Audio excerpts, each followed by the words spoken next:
Now, like most things, you may have concerns when hiring a starlit dance floor, and that's absolutely normal. And yes, with all technology, there can be risks, there can be issues which happen, but the thing is, with any professional company, they always have a backup or a scenario of, if this happens, what can we do? Now, the starlit dance floors can have issues, only if they're not looked after and if you don't have a backup procedure in place. Now, these can be things like the LEDs, for example. You know, you may have in each individual panel, they have a thing called a motherboard, which is basically the bit what controls the twinkly lights inside each panel. If you get a faulty one of those, you could have some LEDs which are just out, or a panel just does not work, or the twinkles don't flash, or it just doesn't work within the actual side of the LED lights which are in each panel. Now, there's ways around that. Most companies will carry additional motherboards or backups, so they can just simply repair them on site and replace the motherboard in the back of the panel. It's really easy, 5-10 minute job to do.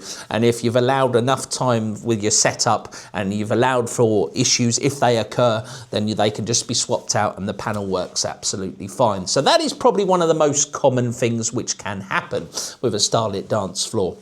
Also, as you know, as we were speaking about in the previous video, these dance floors get absolutely, used to their max, where, you've got 100 people dancing on a dance floor every weekend. They do eventually need maintaining, and the key is to maintain them regularly.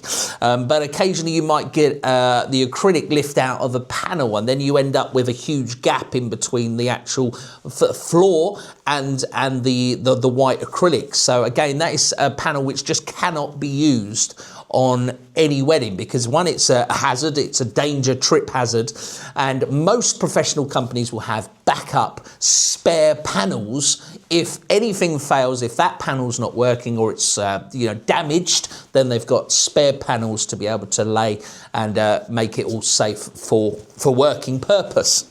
So they're probably some of the most common things which you can have problems with starlit dance floors, which is the LED faults where one panel may be out, and you also get things called earthing issues, so where it's not connected properly, and you will get an earthing issue which basically trips out the whole dance floor. The power supply just does not like it, it's not earthed properly, and that again is something you can fix on site. And it's also about carrying backup power supplies. We've had it before where you've turned up, you've laid the floor and you've turned it on, and the power supply just gives up. It just gives up because it's been used over time. Things go wrong, they need repairing or replacing, and the key is to carry backups, so you have a backup power supply in place. So these are the questions you need to ask if you're looking at hiring a dance floor.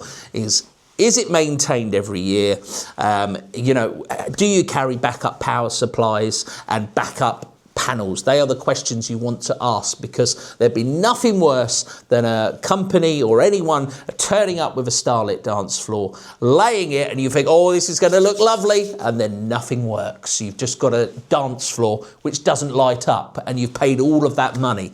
That's just not what you want. You may as well just had the traditional venue dance floor, which was wooden. So ask those questions. Power supplies, do you have backup? Is it maintained every year? And do you carry spare panels if one was to go wrong?